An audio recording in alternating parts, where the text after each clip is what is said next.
வாழ்க்கை என்றால் ஆயிரம் இருக்கும், வாசல் தோறும் வேதனை இருக்கும்.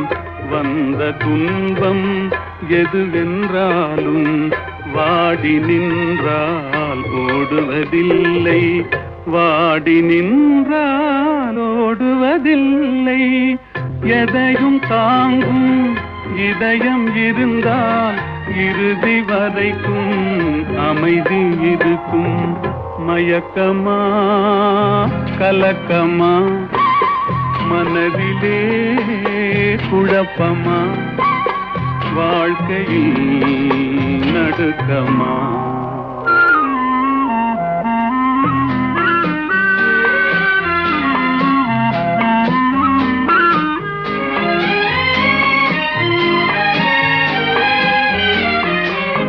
ஏழை மனதை